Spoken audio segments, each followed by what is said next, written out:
made it tonight. So I have an introduction to read. The purpose of this meeting is to hear an application for minor variances. MV 2023-01 Clark. The committee is charged with making a decision on each application on the agenda. The decision will be based on both oral and written input received and understandings gained.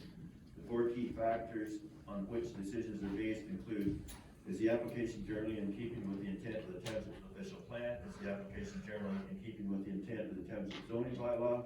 Is the application desirable for the appropriate development or use of the site?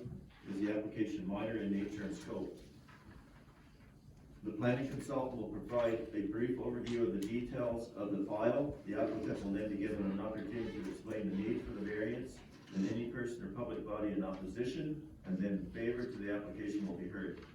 If a person or public body does not make oral or written submissions at a public meeting or make written submissions to the Township of Lanark Highlands before the decision is passed, the person or public body may not be added to the hearing of an appeal before the local planning and appeal tribunal, LPAT, unless in the opinion of the tribunal there are reasonable grounds to do so.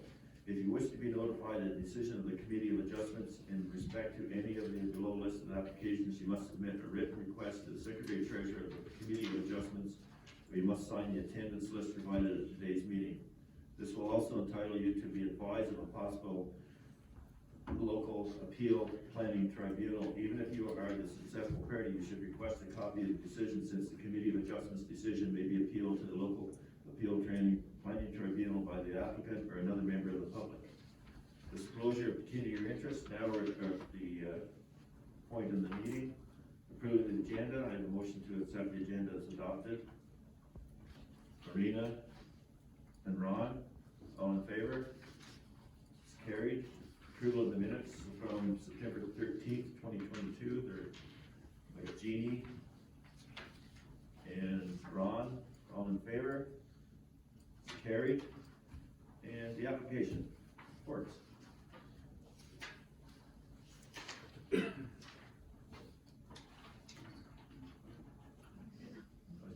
now? Sorry, click it one more time. Is it waiting? There we go. Thank you very much, Reeve. The minor variance application that's before you this evening is to deal with 196 Clyde Lane. This is a property that's located on the Clyde River. There is an existing house on the property. And the property now consists of three parcels. The parcel that the existing dwelling is located on, a parcel of land of municipal road allowance that's been recently acquired by the property owner, and then a larger parcel of land directly to the west of the subject dwelling and the road allowance. The applicant at this time is requesting relief from the zoning bylaw to recognize the existing 14-meter setback from the Clyde River. As council's aware, the bylaw requires a 30-meter setback. This is existing development that's at 14 meters.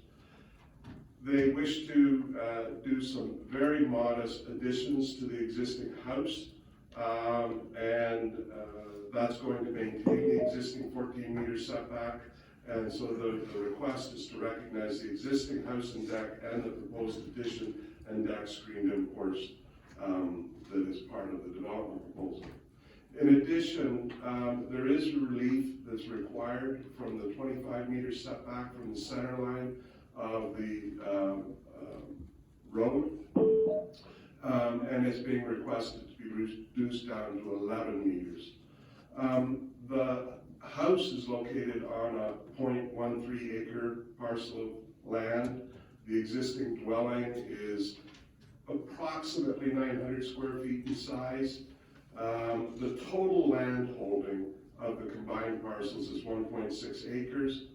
The lot coverage that will be calculated will be around 1.1%, well within the limits of the bylaw. The property is in the environmental protection zone. It's affected by the floodplain of the Clyde River and also a portion in the rural zone. So the application is to allow for a modest amount of redevelopment of the property. There's a 17 square meter addition to the dwelling, and then a 20 square meter addition to the deck. And I would submit to the committee that these are very small changes to the existing development on the property, and there will be no further encroachment into the 14 meter setback. The official plan does set out direction to the committee under 8331. I'm satisfied that all the criteria that the official plan has identified have been satisfied with this development, in particular that the enlargement is very minor in nature. With respect to the zoning bylaw, the encroachments are existing. They're not going to be further encroached. There is some modest development, but really what we're doing is recognizing the existing footprint of the property with the modest additions. And so the setback into the front water yard setback is not being changed, and the setback for the road is not being changed. It's appropriate that this property be improved. There's no negative impacts that are anticipated with neighboring properties, and in our opinion, the development represents a minor change and will have minor impacts on the neighborhood. There were no comments of concern or objection by staff. We did receive a letter from the Mississippi Rideau Septic Service that indicated at the time that the septic system was on the road allowance and they wouldn't comment further. That situation has been resolved, and the road allowance has been recently purchased through bylaw with council. There's no concern with the septic system in its location. The Mississippi Valley Conservation Authority did review the application. They have no concerns or objections. They identified in their comments some mitigated measures that can be imposed on the development to make sure that it is sustainable in nature.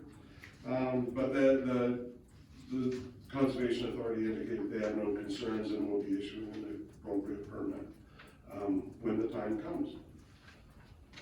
Reeve, that's my report. The recommendation is to approve the minor variance as submitted, and I'm happy to answer any questions. Does the applicant want to make any additions to what Forbes has said? He's covered it all, thank you. Okay, so we'll open the phone lines and see if there's anybody who wants to speak to it. Very seldom. So does anybody want to speak in opposition The to the conference has application? been unmuted. I'll say that again. Does anybody want to speak in opposition to the application? Hearing none, does anybody want to speak in support of the application? Just hearing some background noise, feels like we're good to go. The conference has been muted. Any questions from council? Jeannie? Just the fact that it's under 15 meters, the ribbon of life, I thought that was always like the holy grail. Is it because it's already the way it is that we're suggesting we go with this? Yes. Okay, thank you. Steve? Through the chair. Thank you for that. I just wondering, is there any recommendations for site plan because of the encroachments and they're along the shore end of the river? Through you, Reeve. That's a very good question, Councillor, and I've got a long answer for you. Well, I'll start with the short answer. The short answer is no. Since Bill 23, site plan control is no longer available for residential development less than 10 units. That has been a point of concern for planners in the rural area and waterfront communities because site plan control was a key implementation tool that we had. We were notified last week that there's a new change to the Planning Act regulations that will now bring site plan control back for waterfront development and bring it back for proximity to train, or rail lines. So at the present point in time, we don't have site plan control as a tool for us. That means we can't use it for this application. So I don't think that we'll be going that route. We'll just deal with the building permit and proceed accordingly. In the future, we're hopeful that the legislation changes will take hold and that we'll be able to use site plan control again, because your point is very well made. How do we implement these suggestions for improving the site and the sustainability of the site without that tool? And it's virtually impossible. Just, when you said about railroad tracks, so are they gonna think about highways down the road? Because I'm sure people that built beside a 401 aren't gonna be too happy 5 minutes later when the noise starts up, will be worse than the railroad track. Point well made, Reeve. I've got concerns with properties that have been contaminated and have records of site condition and are being used for residential purposes. I have concerns for residential properties where there's an archaeological resource that's been identified, right? All these types of situations benefited from site plan control. Maybe we'll gradually get them all back, but right now they're just focusing on the rail and the waterfront. We may have other changes down the road yet. Is the archaeological not still 300 meters from water? It is, and the recommendation for site plan control is only 120 meters from water. So everybody's, do something to read it, you were gonna. I was just gonna make the motion. Okay, so I don't have to read it. Seconder, Ron, any other discussion? All in favor? Thank you. It was a big motion. So then we have the adjournment, moved by Jeannie, seconded by Bill. That says 10 after, but we're like 13 after. 12 after. All in favor? Carried.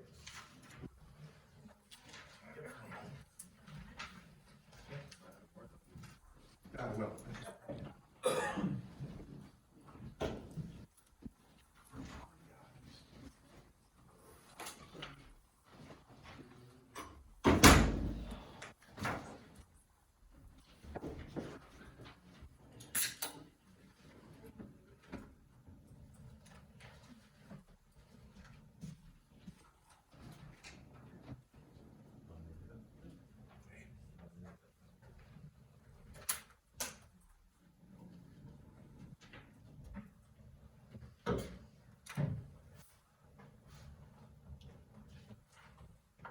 Okay, if everybody's still here, we'll call the meeting to order. Roll call, everybody's here.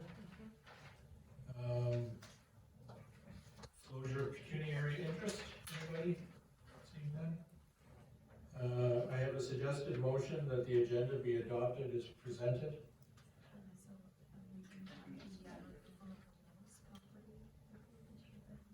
Yes, so we're actually, it's to adopt the agenda as amended. Excuse me. Moved by Councillor Kelso, seconded by Councillor Summers. All in favor? And that's carried.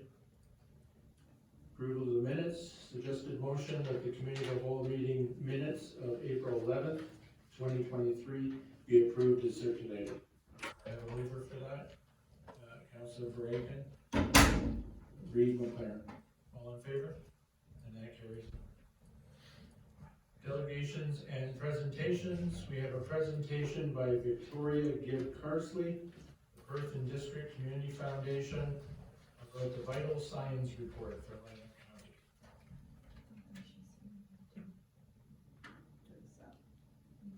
Any of you want to present? All right, well, we don't think she's here. I wasn't sure if she was on the line, actually. So we'll, I guess, come back to that if time permits. Communications. We have two items of communications. Do we want to pull any? Councillor Council? So, well, actually both. So on the Florida President, we received an email from Chad permitting a buffer zone, so just wanted to address that. Yes. And, the second one is a, stop harassment and abuse by local leaders, and it actually is really, something that I'm kind of advocating and supporting of. And the example that everyone probably can relate to is the Shirelli mess that happened in Ottawa, and they couldn't get him out of that position. And it's just harassment for women being subjected in local politics to, situations they shouldn't have to be. So I don't know whether they're looking for, a letter of support supporting them, but I think it's a very good, step in the right direction. I have a friend who is a counselor in Mississauga, and she was harassed by a male counselor. Her car got keyed. He got charged, but it was never deemed a code of conduct violation for some reason. And so there's a movement, I understand, partly from that, or maybe from the one that they're referencing here, about the private members, but I think that those are some, and Shirelli for sure is, that was the other one that was very frustrating. So, I'd be happy to move a similar motion, maybe, is that what they're asking? Or a letter of, pardon me, through you, or a letter of support. So their letter states why they're doing it, and that this would be sent to all of the other municipalities, which now I'm reading. So whether we send a letter, supporting this as well to, and I think there is a list, it goes to, Premier Ford, different ministers and other municipalities. I just think it just shows that there's support out there too. And I think it is having to do with Bill 5. I printed off a copy of the bill, so, yeah, Do we need to ask staff to bring us a little report on this? no, I think it's just a matter of sending a letter of support. Okay. So I would agree with that. Do we need a motion? Yes. So, that is moved by Councillor Kelso, seconded by Councillor Summers. All in favor? And that's carried. Thank you. Thank you. And then the other, correspondence? That's it. Flora Preston. Yeah, so I think, sorry, I lost it. I think, all council members got an updated email from Chad that he's agreed, he's spoken with, Mrs. Preston and agreed to a buffer zone. So I just wanted that on the record that we are accommodating her. And I believe it's a 20 or 25. Let's see, I believe it's 20. 20. Yeah. I'm glad we did that, I think that's important. Yeah. Okay, so we don't need any further discussion on that? All right, so, go back to my agenda here. And we have a suggested motion that communications dated today be received as information. Moved by Councillor Summers, seconded by Councillor Brayton. All in favor? That's carried. Reports. We have a corporate report on the Willis property matter. That's the one that's removed. I was really sick yesterday and I made a miraculous recovery, but I was gonna use that as my excuse. It just happened today. It just happened. Compensation and organization review, scope of work, amended scope of work by, CAO Darlene. So at the last meeting, I think I gave a verbal on activities. And since that time, I went out and approached the other two consultants that had submitted their prices for the same type of scope of work. They came back. We had already adopted the bylaw to appoint Hesh.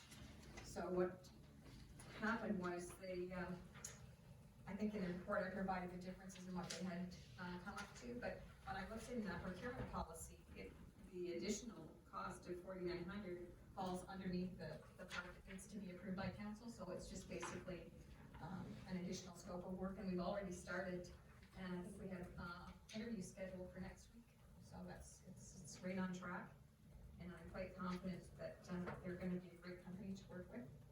So, basically an update with the scope of work.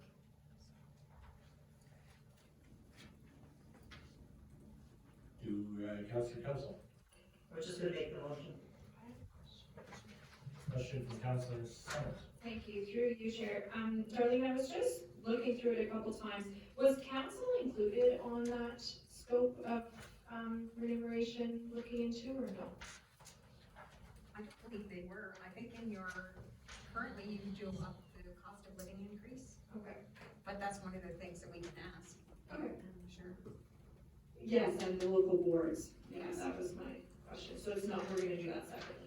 Yeah, I think they agreed to do the library stuff, Yeah. with no additional cost at all. So that's part of the process, and I can ask about the council Okay. compensation. if you like. Okay, yes, please, thank you. Okay.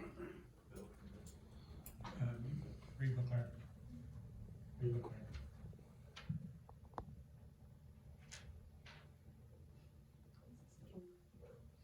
No, it's just not woke up yet. Yeah, the policy in the past is council has taken the same wage increase as what staff has, but that's only been COLA since like 2008.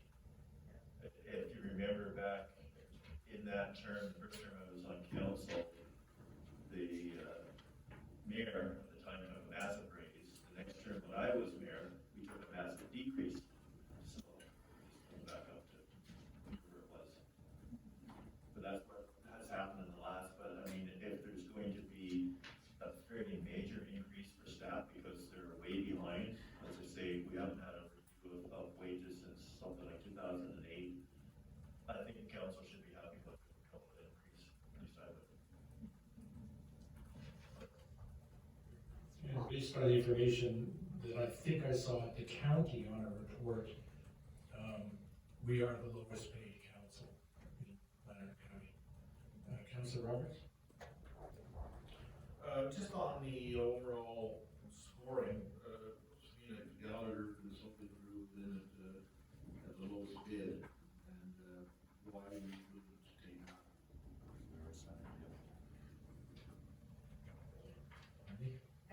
That particular company had taken the union discussions into account, so it would have been extra if they had the union compensation review as well. I thought that was what we went to, work change, was paying, put on the same. They didn't submit in their report that they submitted back. They said they could do it, but it would be an extra additional Also cost. need more additional. Any other questions? Okay, we have a suggested motion. The council received for information the report prepared by the CA Deputy Clerk Plumley for concerning the amended, there's a typo in there. Scope of work related to compensation and organization review. And further, that authorization be given to the Reeve CAO Deputy Clerk to enter into contract with Pesci and Associates Human Resource Consultants in the amount for an additional $4,900 plus HST. And further, that this matter be brought to council to the April 25th, tonight's council meeting for adoption. Do I have a mover? Councillor Council, Reeve McLaren, all in favor? That carries. Next, we have a report from Community Services on the Lanark Museum Foundation repair update. Yeah, so I did present a report about the Lanark Museum Foundation to the previous general council. So that was in November 23rd, 2021. It was approved that we would budget some money to fix the foundation at the Lanark Museum. In that report, I just copy and pasted it in here just so council can see, but in that report, I did mention that there was a chance that additional costs for the project could arise. Foundation work is kind of hard to budget accordingly for because there are numerous factors. Unfortunately, when the contractor was able to further inspect inside the walls of the basement, once we kind of took everything down, they were able to get a better look and then do some test holes.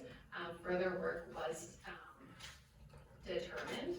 So I have attached a new quote from Norwoods detailing the additional work. And then I've included an approximate project for the foundation work, and then there's also plumbing and electrical work included in there, that will be needed. Yeah, I also asked, the Parks and Recreation lead hand to be here tonight, just if there's any more technical questions that council has, and he might be able to help me answer those the best way possible. So do you guys have any questions on this? Council, then Summers, then Roberts. Thank you, Chelsea. So, I've had a couple of questions posed to me through some of the board members about, the board being asked to cover costs for, putting the walls back, or, and they seem to think that they shouldn't be asked for that, that's part of the actual building. What's your thought on that? Yeah, so when we undertook this project, our main concern was just to fix the foundation, and make sure that it wasn't leaking any further in there, get the build out, so that's what we're gonna do. On this new quote, you can see, we're gonna do interior waterproofing membranes, we're going to, put in some new 2x4 stud walls on the inside as well, so the inside of the basement will be completely dry. In the new agreements that are gonna be coming May 9th, I do have, a schedule included in those, and it kind of goes over what major and minor maintenance is, because if council will recall, we're responsible for major maintenance, they're responsible for minor. And in the minor, that does include kind of more cosmetic stuff, so paint, that sort of thing, so furniture, all that stuff. So that's kind of where I was coming from it. I don't believe this quote includes drywalling, no. So we could include drywalling if council thought that appropriate, and then they could pay for the paint if they wanted to do flooring, kind of more cosmetic stuff. That's good, because I think your concern is that they don't have the money to cough up for walls, but paint's a different, comes with council paint is fine, but to actually go and get materials and then have the walls rebuilt, they were a little concerned that they wouldn't be able to afford it. And my last question is, in your report, and it was a good report, the concern here is that it is our building as long as it remains a museum. And this seems to be kind of the linchpin to everything. I mean, do we want to invest all this money, and then if that museum, for whatever reason, God forbid, because I'd like to see it go, forever, but if it ceases to exist, then that building reverts back to the original owners of the property. So that gives me a little concern, just because it's almost $100,000.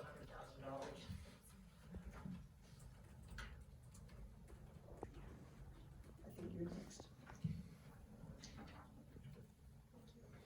Thank you, Chair. Mine is more of a comment. I don't have any questions about the report. I asked questions about this as a constituent a couple years ago. I remember the library had done a wonderful presentation on how many people enter their building, how many books go through. They do a wonderful, wonderful audit of how well their service is used. And I asked if this could be done of our museums, because I don't think that our Lanark Museum is used as often as it should to justify it staying open where it is. I think that there are other creative things that we could do to keep the museum going, not in the place that it is. So I am against doing any renovations to this building. Well, actually, Councilor Roberts had his hand up first. Well, thank you, Chair. Just on the overall cost of the project, their procurement, we have a $75,000 winning bid, and then we get a $26,000 additional request. It just brings to mind, the scope of work maybe wasn't well defined, or what, with such a large additional request that sort of puts us back into, do we re-tender this out again? And then along the lines of both other co-councilors' concerns, that we have now a substantial investment into a building, looking back, maybe a bit of buyer's remorse, that we could have maybe consulted ourselves with options for a new location with a new building, or some kind of combined museum with other museums. But it appears to me that it's quite an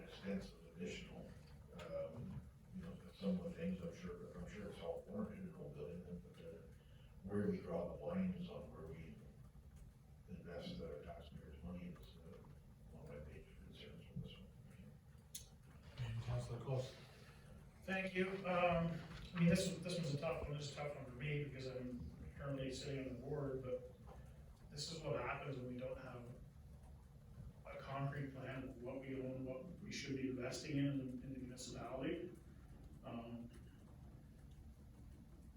These buildings were, we have one museum is funding a lot of their own stuff through grants, and they're getting money. This one's all on the taxpayer, and it's probably used a lot less than the other one. I want it to stay in the village, but to spend $100,000, just go down and look at the building, the roof's done too. The siding, not in very good shape. And if in 5 years' time, you don't have people that sit on the board that are willing to do the work and to walk away from it, we've invested $100,000 and some thousand, and the building is no longer ours. That's part of the agreement. If it closes, it goes back to the person that donated to their estate. So we really got to think hard about this. This is a problem with the municipality where we own so many properties and so many buildings. Everybody says, oh, it's not that much money. It isn't much money until you have a capital need, and it's a lot of money. And they all go down. They all need furnaces. They all need roofs. They all need everything all the time. And when you underfund your assets, now stuff goes back to haunt you. So we really got to do some thinking on this one. Councillor Rebecca. Thank you, Chair. So similar to our other council members, I sit on the Middleville Museum Board, and as Councillor Close has stated, you know, they do a ton of work and get a ton of grants. They've done additions, they put in furnaces, electrical, windows, parking, a well, not off the back of the taxpayers. So my concern with this is that right now we're looking at a total of 98,000 less the HST refundable portion. But as you stated, the roof is done. It's not accessible. It's not on our property if it reverts back. I have to be similar sentiments to Councillor Summers. I'm not in favor of this either. Well, I might be the odd man out here a little bit. I think if we don't fund this, we are shutting down the museum, and I'm not prepared to shut down the museum. If you want to have a thoughtful plan and go forward plan and think about the future of it, let's talk about that. But let's not close it by default because the council in the past has been negligent, or, you know, we haven't put the money into it, or whatever the reasons are that it's in such bad shape. But I'm not prepared to give it up without a fight. The work has to be done one way or another. So I'm voting in favor. Councillor Reid McLaren and then Chelsea. Yeah, Steve mentioned about an agreement, about 3 terms ago. There was talk of, there's actually 3 museums here. The one in Watson's Corners is actually the oldest living library in Canada, I believe, Ontario for sure. And they could come to no conclusion about a joint effort for a museum. And as has been stated, if that spot is left behind, it reverts back to the original owner. But that's 2 owners ago. And I don't know if we could have made a change in that agreement with the current owner to change the ownership of the building over. I'm not sure because it's in the state of a person that had passed away 20-some years ago, I believe. And that's where it was left. And it just stayed with that property in the meantime.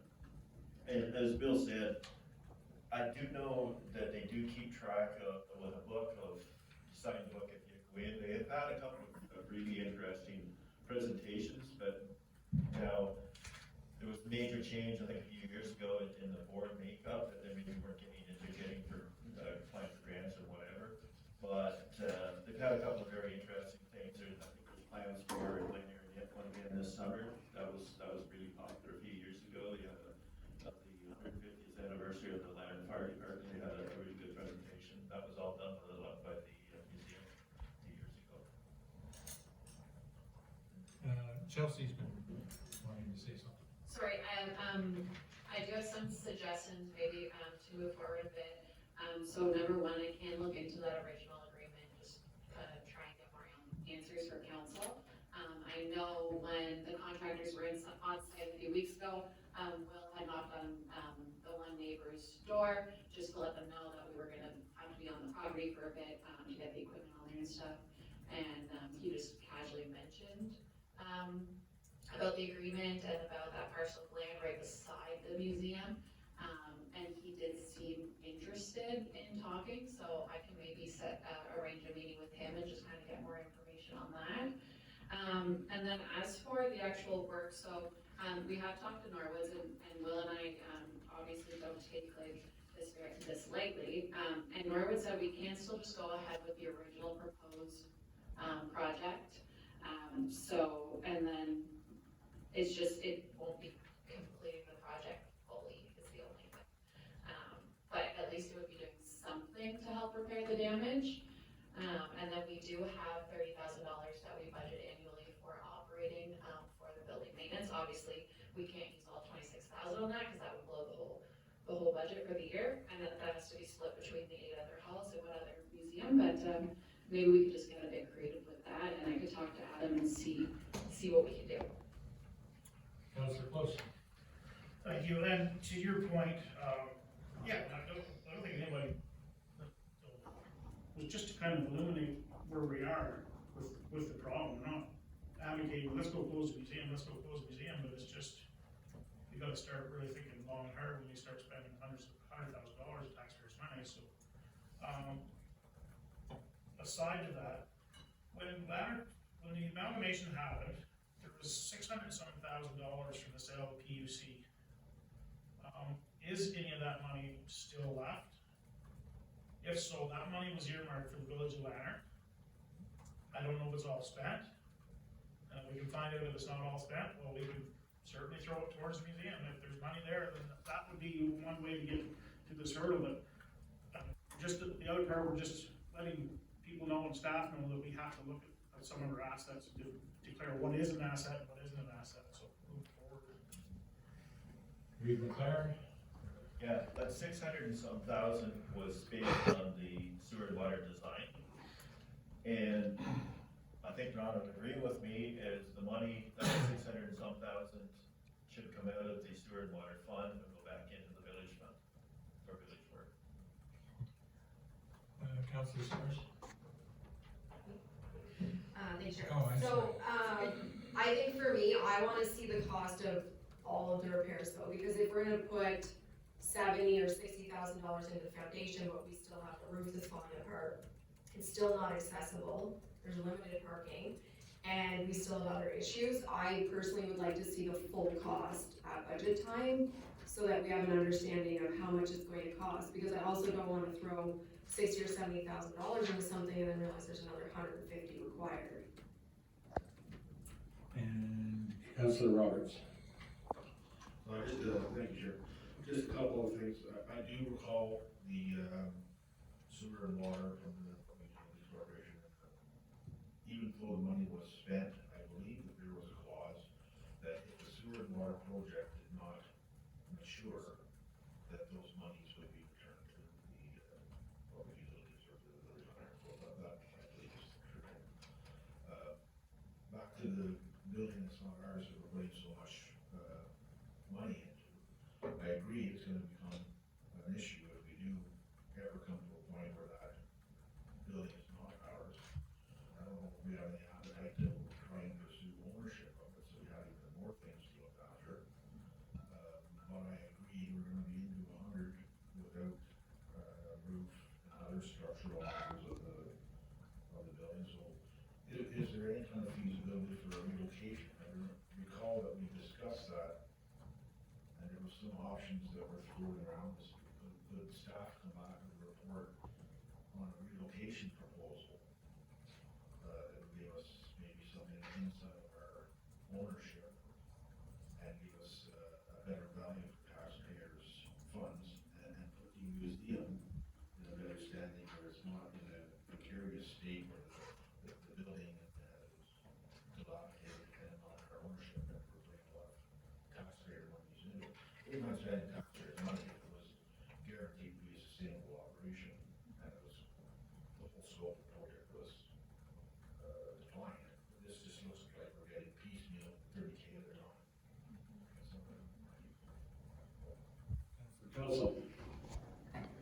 So I sat on the board for the last 8 years, 2 terms.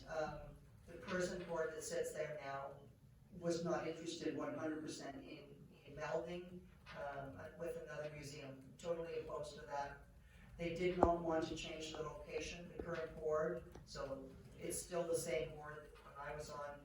They weren't interested in going to a different location because I think at that time, the new location if possible was the McTavish building. We thought, that would be a great location, parking behind her, it's big and whatnot, but it just was a non-starter, so, I mean, you could always ask if they were interested, but I'm pretty definite that they did not want to change locations or meld with another museum.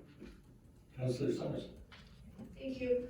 I had a lot of wonderful conversations with both of our school board trustees during election time, and both of them had mentioned our current library and the need to start to think about creative amalgamation of some of our services within the village. And they talked about how both of our schools in the village have room in their schools, and we need to be thinking creatively about this. I think that that's one option that we should be considering.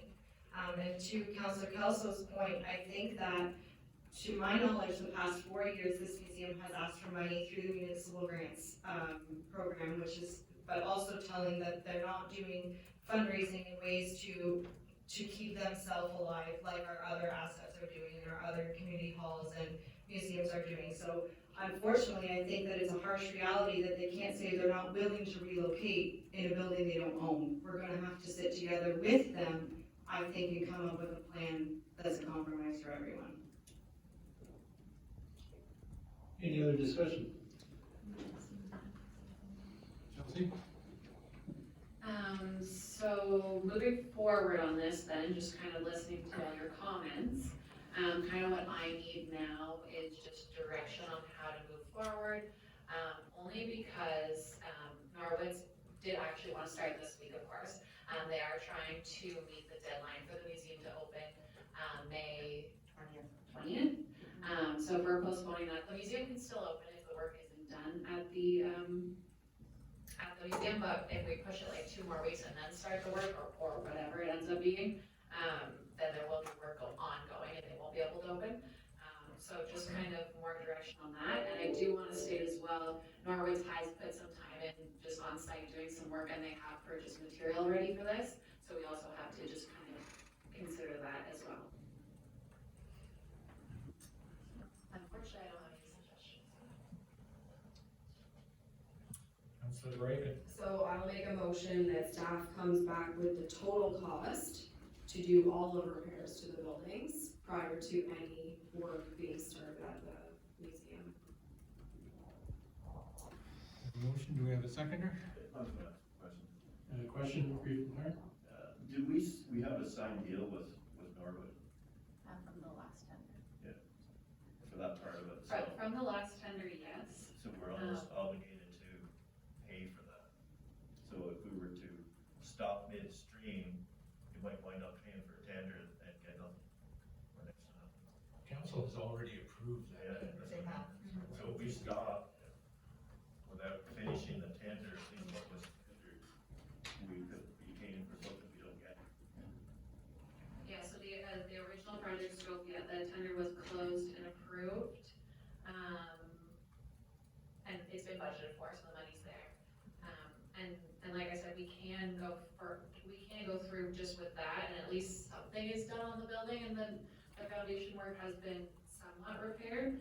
And then maybe we can get a bit creative with maybe some grant applications and all that stuff to kind of finish the rest, but I can still get the full project cost to you guys and kind of further investigate the whole property and stuff like that.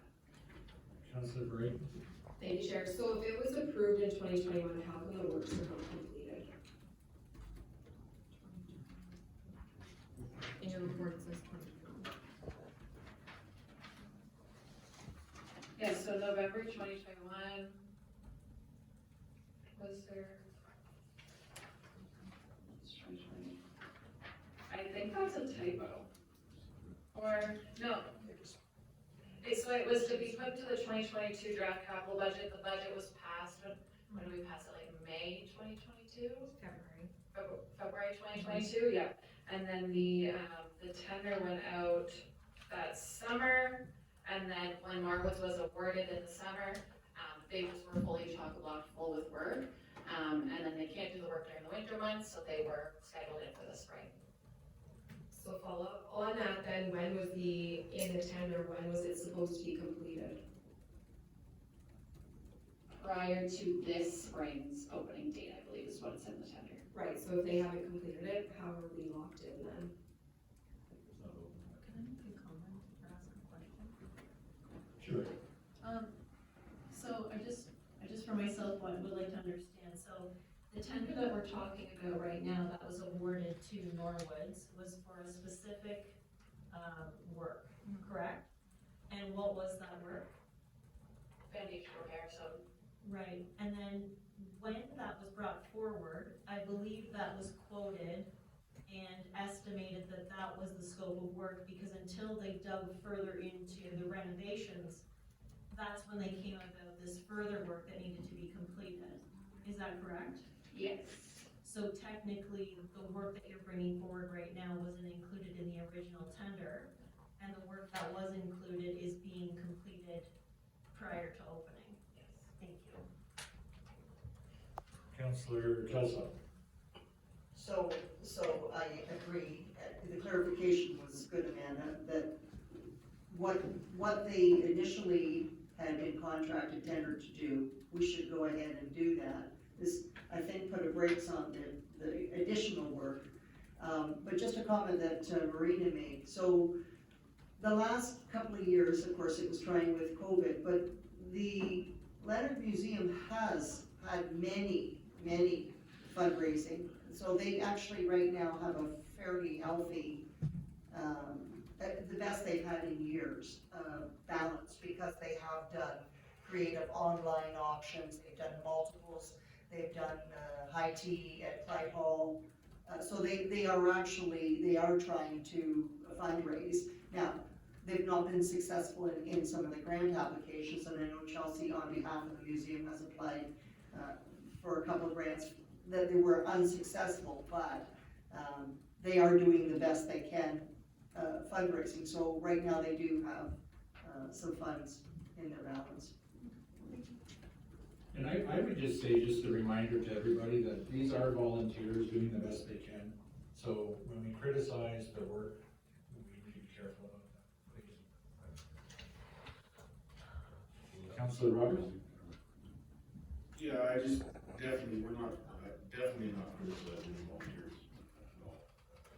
We look at finances, and we do have a big void of financial information, missing from our comprehension when we're making these decisions. And that is, at least for myself, is the stuff that is, we don't know the context of what $26,000 is gonna do, because we haven't had year end or any kind of budget forecast for what's coming.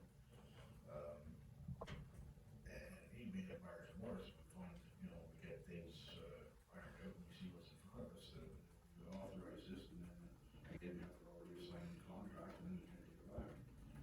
So, I mean, I would say thank you for the proposal.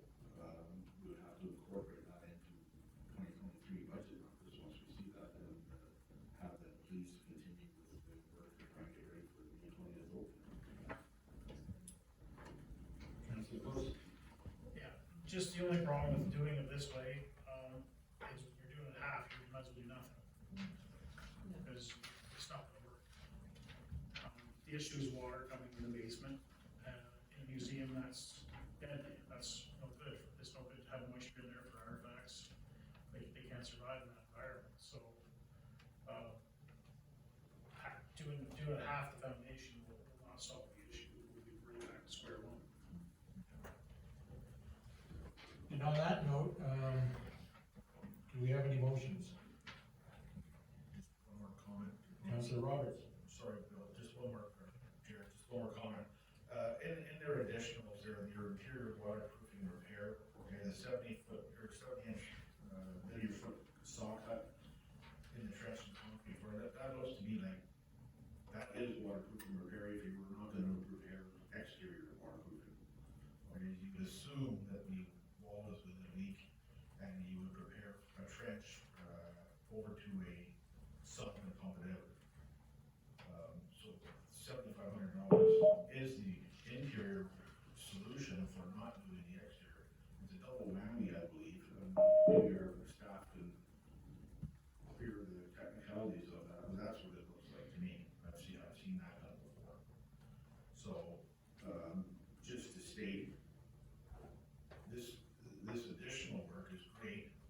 assuming, you know, that they're not gonna be successful in the work that we've already authorized for exterior, waterproofing. So $7,500 is one thing. The steps and everything have nothing to do with waterproofing. And the interior, studding doesn't have waterproofing. The insulation isn't waterproofing. So I don't see the ramifications of this as part of the previous contract. This would be a completely separate bid for interior mitigation and studding, windows, steps, and floors. Will wants to speak. Yes, well, You gotta talk. It's all good. No, they have to hear that. Oh, yeah. So in regards to the existing building, the plan was to obviously come back in the spring and do some test holes to find out exactly why there's this retaining wall on the inside of the museum. So by doing the test hole, we determined that there's a lot of rock down there. And the only way to fix it was to do a portion of the retaining wall on the outside and a portion of the waterproofing on the inside. So if we do not do the second portion of that job, we're basically not doing the foundation the proper way. The stairs should come out, because if we don't remove the stairs, we cannot waterproof behind them properly, the front steps. We cannot waterproof them properly, and we cannot put the foam insulation, which is required as well. Also in regards to the trench, there's a lot of, I guess, digging involved in that, cutting inside. The big hole has to go on the actual inside of the perimeter now versus the outside due to the actual rock retaining wall that's actually there. So that's for the additional cost. Like in regards to the door and the windows, if we really want to leave that out for now, we could. But if we're gonna do spray foam on the inside and interior walls, we're better to do the actual windows and doors now versus doing it later. okay, thank you. Sorry, one more comment. I just pulled up the tender here, and there is a contract cancellation clause in it, that pretty much states we can, cancel, and come to a negotiation for the settlement, and not be liable to the company for loss. Obviously, that's not really probably the way the township wants to conduct business, especially because he has put some money into it, so we could come to some sort of settlement if we decide we don't wanna do anything. I don't think we should totally leave him high and dry, but that is a big job that he's anticipating the funds for. So, I guess what I'm hearing is if we don't do the extension, we might as well not do any of it. My contention is if we don't do any of it, we might as well shut down the museum today. If you wanna shut down the museum or move it down the road, we should talk about that. And, but I don't think we should do it by default. I think it should be allowed to open and operate and sustain itself this summer, if at all possible. So that's where I'm at. Reed McLaren? Yeah, along that line too, if we were to postpone and come back later, you know where the tenders are gonna go. You hit that at the county with some furnaces and some boilers and stuff. And, you know, you get pissed off a contractor now, they're never gonna come back. Councillor Summers? Thank you. I would like to make a suggestion that staff, work with Norwood to find out how much, money and time he's worth, so far, and potentially look at that clause. And then, also, whether it's him or someone, to look at something that we could do this season to mitigate and protect as much as we can without doing any work. And then immediately set up dates to talk about a relocation and working with these volunteers in the board to keep the museum in there.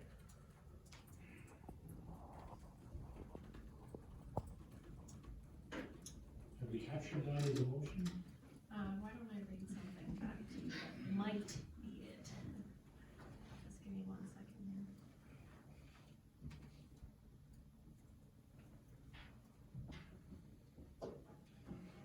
So that staff work with Norwood to determine the costs incurred to date and inquire into mitigative work, costs incurred to date and inquire into mitigating the work. So, sorry, so what you were looking for there was like, to the work that's been done to date, how can we sort of like wrap that up into a cost? Yes, so wrap up his work so far, Yeah, and then we're at a settlement with him. And then get another opinion, whether it's from him or if he cannot, from someone else, as to how we can put in some mitigating factors to protect any artifacts in the building for this season, so that they can still open and protect everything they have for this season. And then be working with the board and another discussion with council and staff to relocate and keep the museum in there. Should we just also add in about, maybe a line too about, the previous owner and that sort of agreement? To bring that kind of all back as one package report?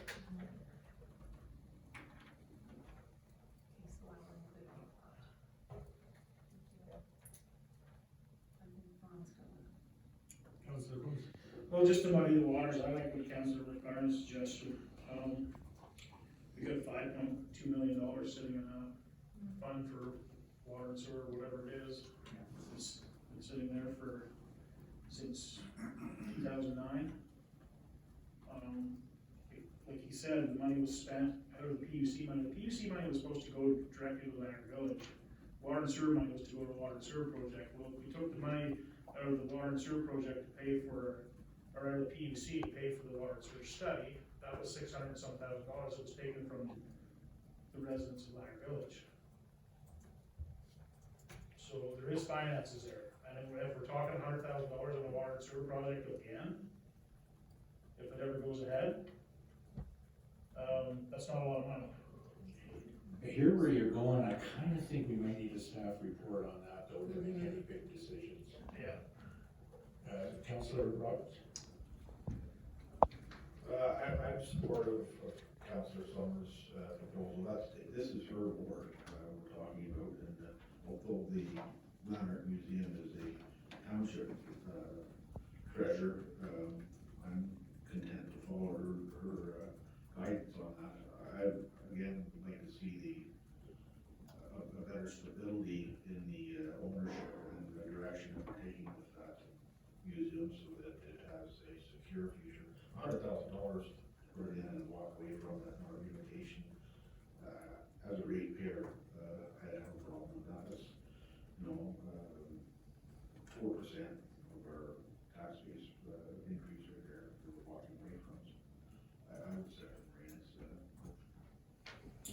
And Reed Whitmer? Yeah, I'm thinking the mitigating circumstances to keep it stable for the year when we do the tender. Because if you don't do the tender, any little whitewashing thing isn't gonna really do anything to the building at all. Councillor Kelso? So, back in the day, when the roof was an issue, when the roof was wasn't really replaced, but it was repaired.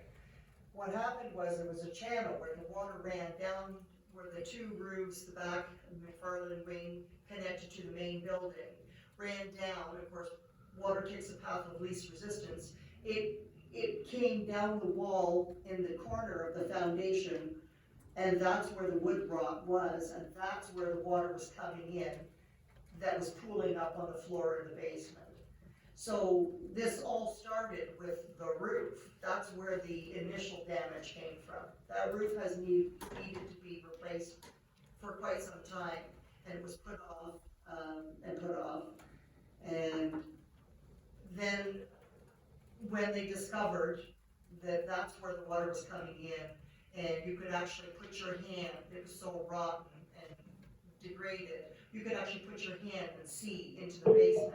So that just exacerbated what was already there. So the roof should have been repaired, and lots of other buildings that we own have had new roofs installed. So whether we maintain the building, and I know the board members and the people that are involved in the museum are committed 100% to keeping it going, because it's been there for 40 odd years. is to get that roof repaired. So I really like the idea of, I wasn't even aware of this PC fund that you're talking about, so if there are funds there to go ahead and proceed with that. Sure, we still need a report to bring all this, information and possibilities and costing out, but I really think, as W. King has said, hate to see it close just for the fact that, we're not willing to back it. Can I make a comment? Sure. Charlie? I think a lot of the concern is that we don't own the building. If this was a township-owned building, I don't think we'd be having this conversation. We do own the building. We own the building, not property. We own the building, we don't own the So is property. there a way, if we're going to do this, that we can put something on title that we don't have to continue on? Like, I think researching the title of the property is more important than anything here. And I think that's the first step, is make sure we have an agreement that's gonna last longer than it seems like it is right now. And then once we get that in place, then we can consider on how much we're gonna spend on it, and if we want it. Councilor Reagan? Thank you. So the current, agreement that's registered on title is that the municipality has the right to use the property for as long as it's a museum. So I don't think it's a timing thing, because as long as we keep it a museum, it's ours for as long as we like it. But, I also agree with Councillor Summers, but maybe in the motion, it could have that staff bring back a report, to utilize the water sewer funds based on the previous funding. Would we have, Chelsea had stated that they're planning on starting next week. Would we have the ability to put out a notice saying that we're already having a special meeting on Monday and have information back that quickly? Or at least have a report to use those funds in our public report, that we can make that decision? I do have a bit of background too on the, because, Councillor Close had asked me about it, so I did ask Rob. He said that he believed that, yes, they were included in with the water and sewer funds. So I think it just got kind of put into that general bank account. So that's what Rob told me, on that. But I should be able to get most of that. We can get an approximate full project cost by then. Definitely Norwoods would be able to get that information to us by then. What else was there? The titles and that sort of stuff, I don't know if I'd be able to get that quickly, but the other stuff I should be able to get by, May 1st, if that's feasible for everybody else. Councilor Roberts? The only concern I have with going ahead with that is money to be spent for sure, but is for 25 years we've been looking for a solution for the water and sewer situation, and that was entrenched in our law. Well, Lanark Highlands has just part of it as a corporation. But those were parts of our long-term strat plan. I've been an advocate for renewal of that long-term strat plan for alongside the council. I think if we arbitrarily go and take that money without consulting our municipality, that we're overreaching our long-term strat plan renewal with that in saying that the sewer and water project is dead and that we're gonna proceed with the expenditure of that money elsewhere in the township or elsewhere in the village. I just think we owe it to our ratepayers to bring that to them inside of a long-term strat plan renewal before we break that off. We're sort of getting the way off of a museum here, but I think we start adopting that funding to this tune, that we are, the stipulation on that PUC was if the water and sewer fund was not gonna proceed, that money would come back. So we can't say it both ways that we're taking that, but then we're gonna do water and sewer as well. Councilor Close? So just to be clear, if we go ahead with the motion as it was read, then they're gonna go ahead and start their work to the original work, and are we are we gonna hold off everything until next Monday? Because museum opening, scheduled opening is May 20th.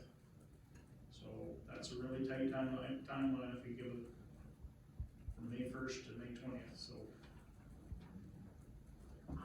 From what I gathered from the motion is we weren't doing, to proceed with any work.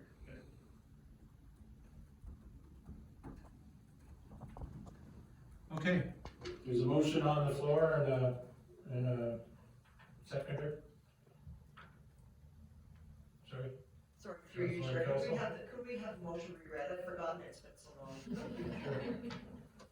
Amanda. That's okay. So what I have to date is staff work with Norwood to determine the costs incurred to date and inquire into a settlement, instill measures so the museum can open this summer, look into the museum board agreement and relocating the museum, and staff bring forth a report to use the water and sewer funding for the associated costs. And further, that this information be brought to the special committee of the whole meeting on May 1st, 2023. Councilor Summers? If I'm making that motion, I think that we should investigate whether we can use the water and sewer funds and, have another discussion on that. I think that we should have a full price, a full scope of work. And I would like to amend my suggested motion of relocation to a wholesome discussion of the future of the museum. I would like to clarify that I do not want the museum to close. I'm very appreciative of the volunteers. Thank you for clarifying the fundraising initiatives. And I think that this needs to be a wholesome discussion that we don't take lightly. So if I'm making that motion, Amanda, did you catch those edits? Let me just read it in face. So, we still want to go with the staff work with Norwood to determine the costs incurred to date and inquire into a settlement, instill measures so the museum can open this summer, look into the museum board agreement, and have a wholesome discussion regarding the relocating of the museum. The future. Sorry, Not relocate, future. regarding the future of the museum? Yes. Okay. Which would include a full scope of work needed to remain in the location it is, as well as the potential of using the water and sewer fund to fund any future work there. So are you okay with the next section covering that staff bring forth a report to use the water and sewer funding for the associated costs? Okay, thank you. Sorry, through your chair.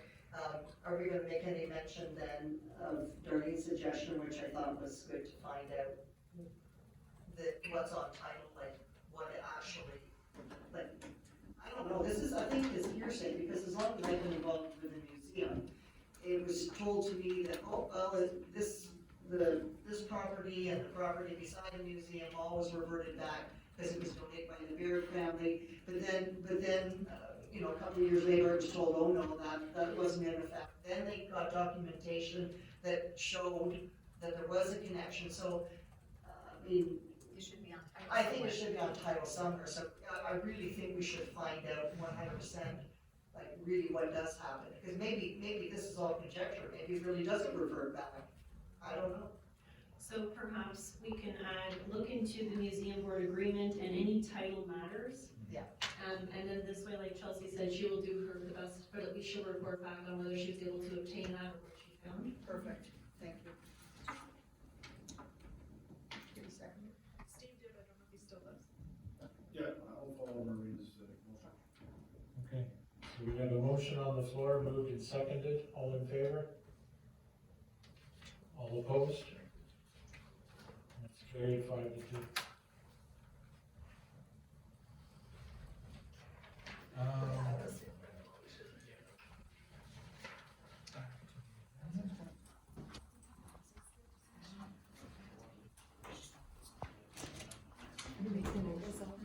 Pickleball concerns.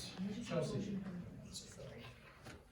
So this is a report, about the pickleball court at the Robinson Lane Hall. Council will recall the Robinson Lane Hall did receive funding to install a pickleball court from the New Horizons for Seniors program, for a total of $24,539.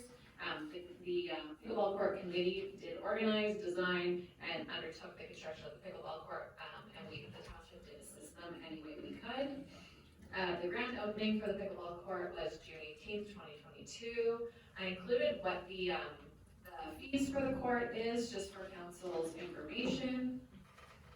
And during the initial negotiations, when we were kind of talking about this pickleball court, and in lieu of kind of talking about how many buildings we have, the fiscal responsibility for them, the township did take the approach of, if you guys want to build this court, then you're going to take financial responsibility for it, that is supplies, future maintenance, etc., and that this would be included in the new agreements in 2024, which are coming next month. And I do have that in there for the Robertson Lake Hall specifically. So kind of since this opened last summer, I myself have received, I would say, two to three different residents, multiple phone calls, just about how they didn't agree with how the court was being locked and how it was being charged fees as well. These residents were under the impression that they believe the court should be unlocked and that people should just be able to use it as they see fit. So we do have two other community centers that have kind of similar facilities. So Hopetown has their baseball diamond. They can rent that baseball diamond out how they would like to. They make their own rates. We don't have anything to do with the bookings. Same with Tatlock's New Field of Dreams for their soccer program, baseball, whatever. They figure all the waivers and stuff out. I help them whenever we can, but they're responsible for all the bookings, taking the fees, etc. So same goes with the pickleball court, and kind of same as hall rentals too. Like they set their own hall rates. They make sure that someone's there or there's a key for them to get let in, and we don't really dictate how they do that. So I was kind of keeping in line with that for the pickleball court. So our last Recreation Advisory Committee on the 29th, that was two meetings ago, there was a letter submitted by a concerned resident. So she was one of the residents that had called me several times throughout the summer. I kind of explained to her from our end, etc. She still wanted the Recreation Advisory Committee to review it. So we did review that letter, and the committee did agree that kind of due to the contentious nature of this and that the complaints kind of are ongoing, that bringing it to council would be appropriate. So that's what I'm doing now. So I did attach the letter that the Recreation Advisory Committee reviewed, and then I also asked the Robertson Lake Hall Social Activity Committee to kind of produce their own letter as well, addressing kind of what was in the initial concern letter. So then I've kind of laid out three different options that we can take this approach. So we can kind of leave it as is. They have financial responsibility. They can manage the court as they see fit, or we can take financial responsibility and decide what to do with it from there. And then this is a good time that we're discussing this too, because this decision can be incorporated in the new agreement. Does council have any questions on this? Councilor Close? Thank you. Yeah, I think what you laid out is nothing new. Back in the day when the tennis courts were first built in Lanark Highlands Street, I had a wonderful summer job of looking after the tennis courts when I was a student. And they were locked, and you had to be a member to play on the courts. That was right from the get-go, day one. It was public tennis courts, but people were forced to pay membership to be on them. So, I mean, it's something that goes on. It's always has. I think that committee is willing to work with people up there. They said they'd get back to you real quick if somebody calls, somebody wants them to work. They did a marvelous job and put a lot of effort into doing that. It was all, the only reason that the court's there is because of the organizers that got behind that and got it going. So, I mean, I don't want to step on their toes. I realize that some people would get upset when it has a lock on it. For $50 a year, you can join in here. You have a key, so it's not huge money. It helps you go back into the court and reinvesting the money. So I'm in favor of the agreement as it is. Let the committee look after how they see fit. Thank you, Councilor Roberts. Yeah, thanks for the report, Trustee. I have concur with your option. The only additionals that I would offer as input would be that the maybe, some advice on initiating some policy for finance policies so that they can handle their affairs inside, given their autonomy, so that, because we don't have a complaints policy, we need that as well ourselves. We don't have a complaints policy either. I guess we're preaching to ourselves at the same time, but maintaining their autonomy is healthy, I believe, and gives them, ownership of it. The only thing that I would suggest that when we do have these, different facilities through the township, that we treat them all with the same, same commitment to them, and, that we look at our community centers and things, we were only giving them $50, or $40, I think. And, but maybe give them a bit more operational room to be autonomous with a little healthier grant. But do we have a policy, we develop a policy for our 2023 budget to support these with, a bit more funding, but not put them into a line item that we're responsible for. So, I would go for option one, but I would just add that maybe some assistance be given them in their executive committee for some leadership in, handling complaints and maybe some funding. Any other discussion? We have a motion. Did you remove that? No? Do we have a mover for the motion? Reed McLaren, seconded by,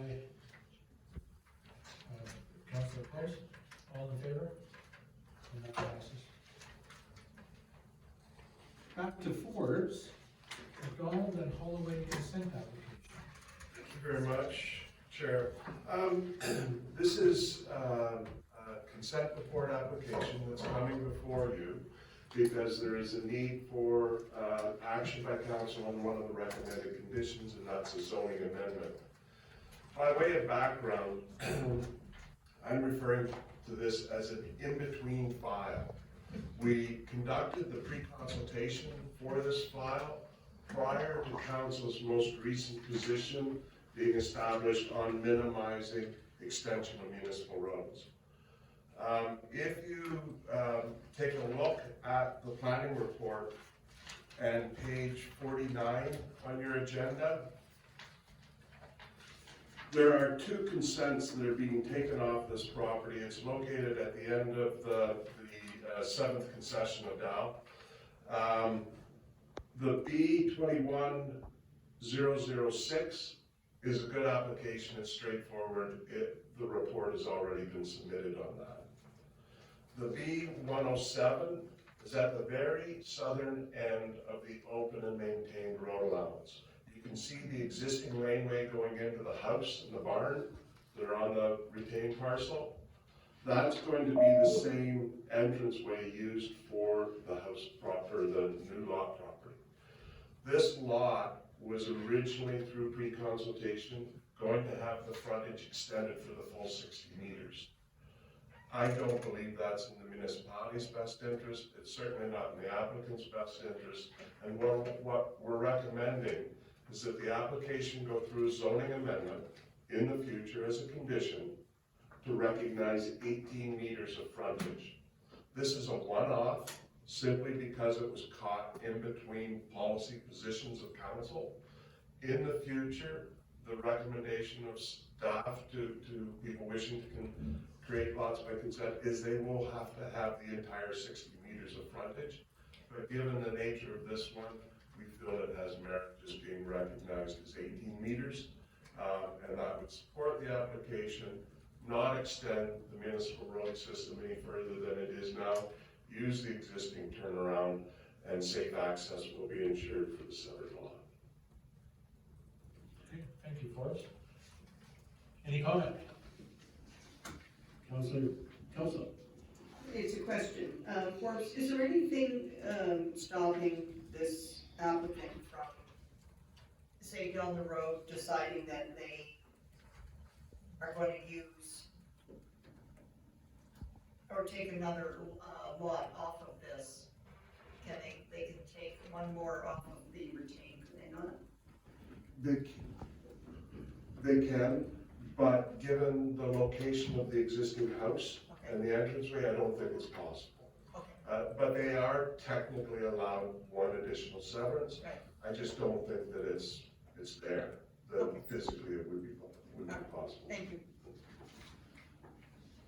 Okay. Any other comment?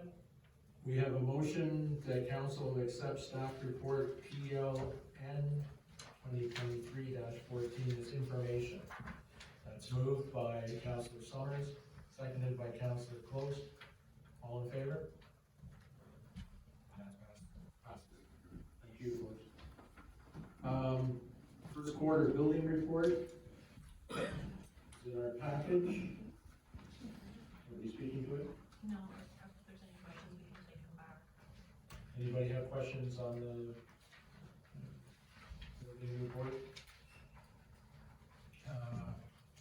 Next, we have the 2023 quarterly report from Chief Richardson. Oh, okay, sorry, I missed that. We have a suggested motion that council accepts the building report 2023-3, first quarter building reports for 2023 as information. Councillor Cowsall and Reed McLaren, all in favor? That's approved.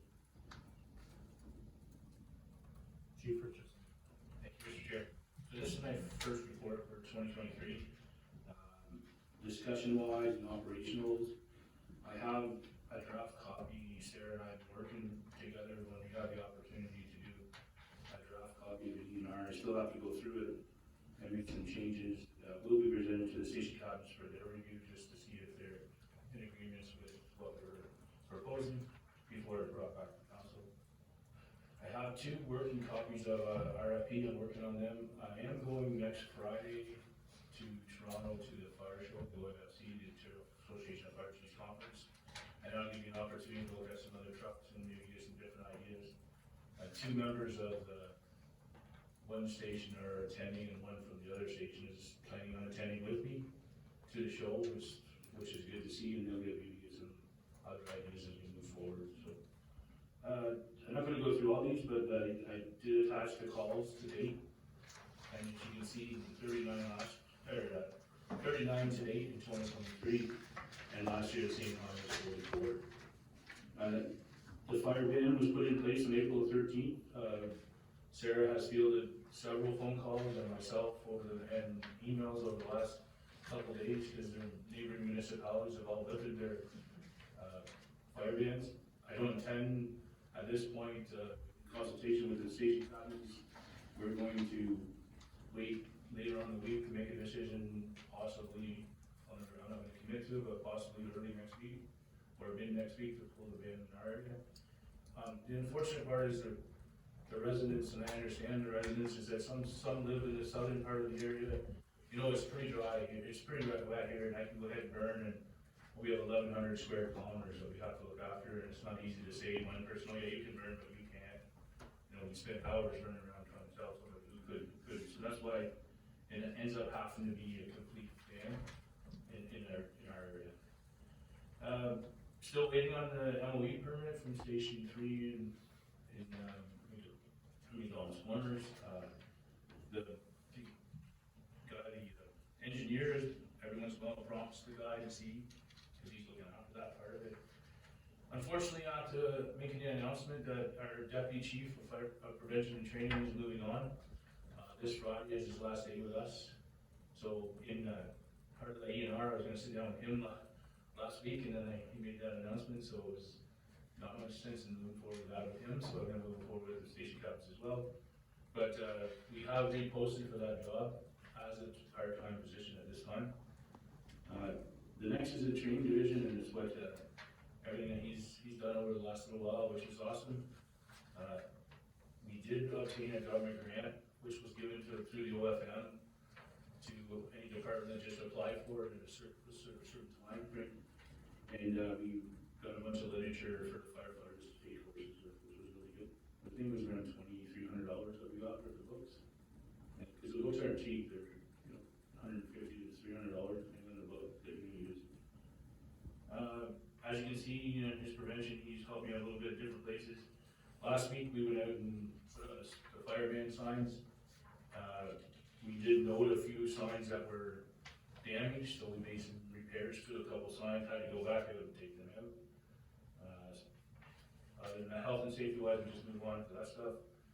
Annual equipment's been taken care of, all the annual safeties are done on all the trucks.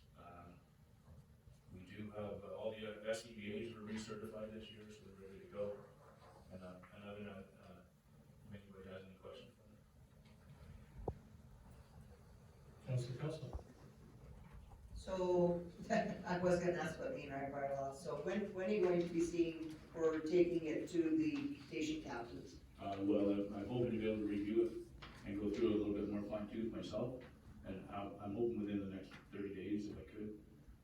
It's to get time to sit with Sarah and go through it, just to make some changes for me as we go. I know, but we're well, I'm getting far better at it, so. we're well over a year for this. Yeah, we don't honestly have to change our ENR in a lot of senses until 2024.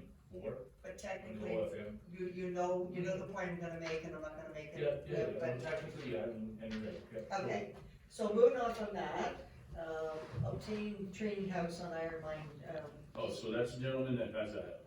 There's a gentleman on Iron Line Road that, I'm glad you mentioned that, has agreed to allow us just to use a house that he's going to tear down. okay? He's built a new garage here, double bay garage. Unfortunately, Deputy Chief Warshaw has been trying to reach out to the guy, the gentleman, I should say, the gentleman this week, and hasn't been able to obtain contact him. So he's gonna try before he leaves this week and see what he can come up with. And him and I visited the site the other day, so I know where it is, so it's not really, but it's just a little house that we're gonna use to do smoke up, Yeah. do search and rescue, and then the gentleman's gonna tear it down, and do it. Okay, and one last question for me is under health and safety, so the firefighting forestry helmets, do we have a cost on those? Well, see, the problem, if you buy fire forestry helmets, there's a 10-year shelf life on them. If you buy hard hats, there's no shelf life on them. So we do have a mixture of both. So I believe that we're just gonna buy hard helmet, Okay. Yeah. All right, thanks very or much. hard hats, I'd say. Okay. Councillor Close. Yeah, I was just gonna say, if it's the gentleman I'm thinking of that just built a new garage, I know I could contact him too, so if he did, I could probably reach out to him too, so he gets back to me fairly quickly. Thank you. I was just gonna say, I'm glad you mentioned the fire ban. I have seen on social media references to Lanark County lifting a fire ban. I didn't even know Lanark County. No, so what happened last week when the fire ban was implemented 2 weeks ago, it was indicated that all the fire departments in Lanark County had implemented a fire ban. I believe Backwoods had put it on prior to anybody else, but we all did it the same day. The rest of the departments in the area did it the same day. So just yesterday, what's this, Monday morning at 8 o'clock, yesterday morning, the remaining guys lifted theirs again, and we kept ours on. Okay, good. Well, thank you very much. Any other questions? Councillor Roberts? Thank you for the report. I have three things. And, on the ENR bylaw,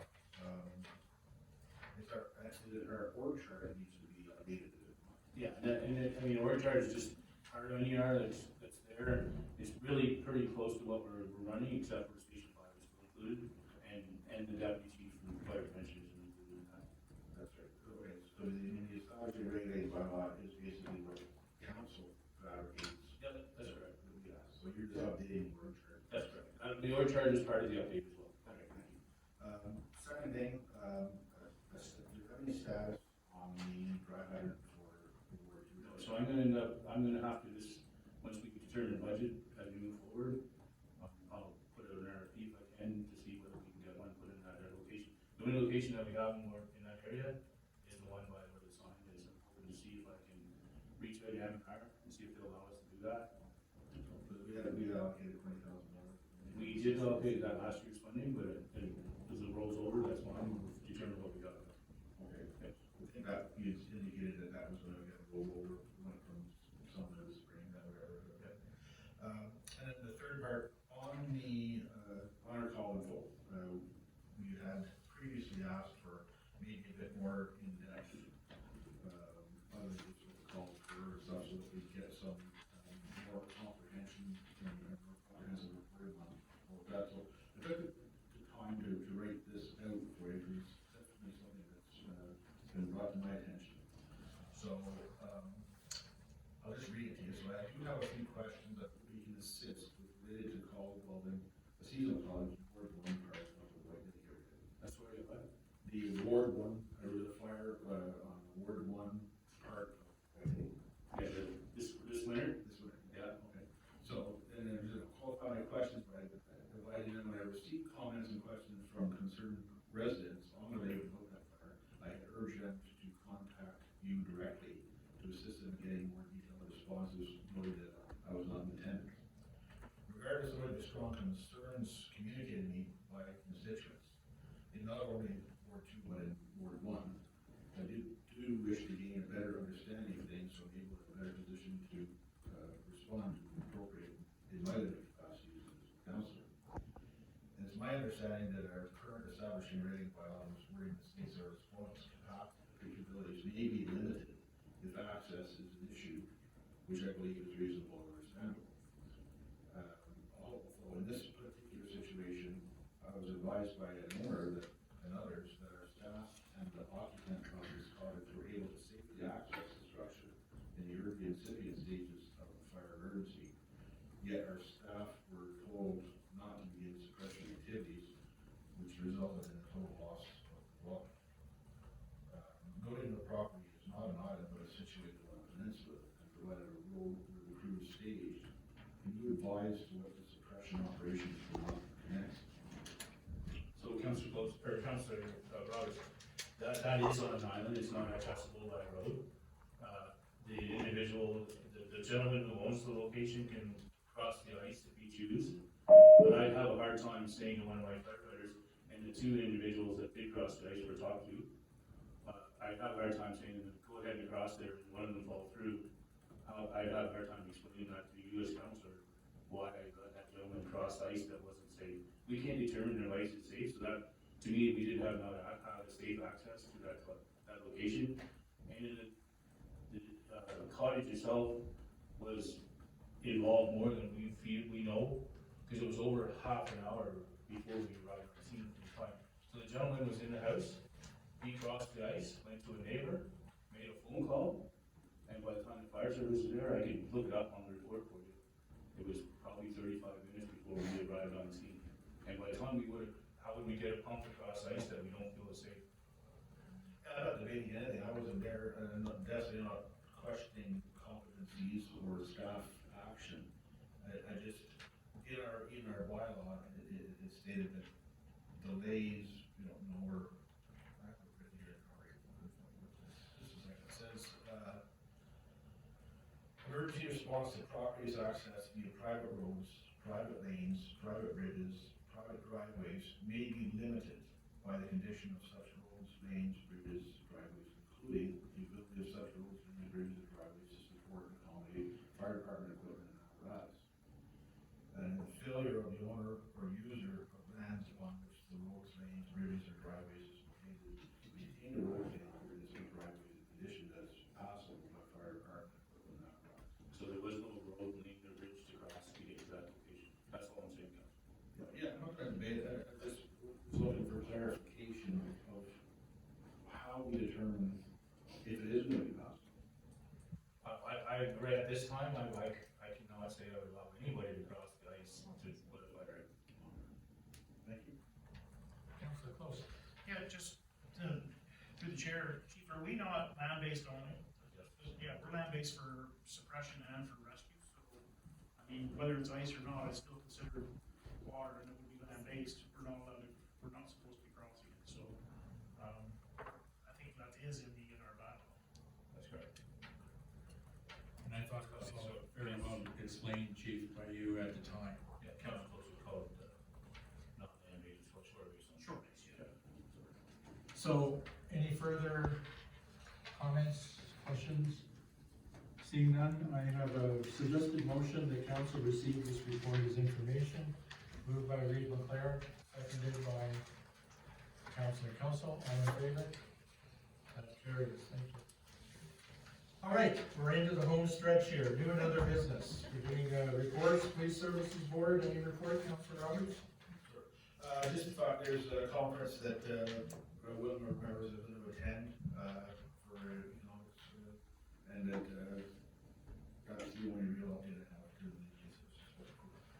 Reed McLaren, Councillor Close on the joint planning road report. Library board, we had a meeting last week. Things are moving along, no major stuff to report. There was disappointment, and I don't have all the details, maybe Greg remembers, but, they were trying to find a way to put a lift in the entranceway area, so to make it disability accessible. Whatever option they were pursuing, for some reason, I think for technical reasons, didn't work. So they're back at the drawing board looking at other options for that. Lanark Highlands Youth Center, Councillor Kelso. No report. Lanark and District Museum Board. Anybody have anything to say about the museum? It's supposed to be a meeting tomorrow night, prior to the cancer fundraiser, so it happens. Speaking of which, the county council interferes with the cancer fundraiser tomorrow. I was disappointed in that. Middleville Museum Board, Councillor Verhaken. Nothing to update on that, Chair. And anything on the Mississippi Valley Conservation? So we did have a meeting last Monday where they had provided us notice that our water levels were at the peak and would be coming down, and they'd be lifting the warning for our area. Obviously, the Ottawa River saw a different change than we did, but that was mainly, everyone was really concerned around water levels and what was gonna happen with the north having so much snow and melting so quickly and coming down. But from what they had said, if it continues the way it is right now, we should have been at our peak already and we'll be just seeing receding waters. Thank you. Councillor Roberts, Arnprior Library Board, any report? You didn't receive a written report from that. I didn't have a chance to get it into the clerk to get it attached, but I will bring it to the next meeting. Other than that, no. Great. And Councillor Summers, I see minutes here for the last meeting as well. Yes, thank you. So Chelsea did a really good job with the Robertson Lake pickleball court. That was one of our big items on our last meeting. The other one was the tennis courts down here, and they're being used right now for the doggy daycare. We did have a concerned resident come and do a presentation that she would really like to see that area revitalized to be a pickleball court. We received her information. She's the second person to bring this to our attention so far this year. It is in our recreation master plan that we look at pickleball and tennis courts, so it is on our radar. If anyone has anything to say about that, it would be helpful to bring back to our recreation committee and just keep that discussion going. And then you'll notice I included the Frosty Fling report, just the hard copy. We accepted it at the committee as information, but just if anyone has questions, then I just thought if you could bring council see the numbers from this year's event and plans for budget discussions and going forward. So if there's any questions, I'd be happy to answer them. Seeing none, thank you. Just one. Oh, Councillor Roberts? It looks to me, thanks again for that, you Chair. It looks to me that the pickleball is a popular event and venue requiring, courts and everything. So if we have maybe a chance for the recreation committee to bring forward maybe a proposed policy that we could sort of have coverage for all of the venues in the township, so that we could consolidate some of our thinking and supports for these things, because I don't really know all those type of things. It would be enlightening to find out what costs and it would be something that maybe we could encompass in our policy. Thank you, through you, Chair. So Chelsea will add that to the next meeting. Thank you. Yeah, I think that one of the challenges with some of the pickleball ideas is they don't come with any funding. People think it would be a good idea to have a pickleball court, but how do we pay for it? So I think that's the beauty of the ones that have come on stream so far, is they've made it happen themselves, and we've done our best to support that. Municipal Grants Committee, Councillor Council. No report. I have the suggested motion that council committee appointment updates be received as information, moved by Councillor Kelso, seconded by Councillor Summers, all in favor? That's approved. No deferred items, adjournment, we move that this, suggested motion that this meeting be adjourned at 8:40 p.m. 7:40 p.m. Councillor Summers, Councillor Kelso, all in favor? Thank you.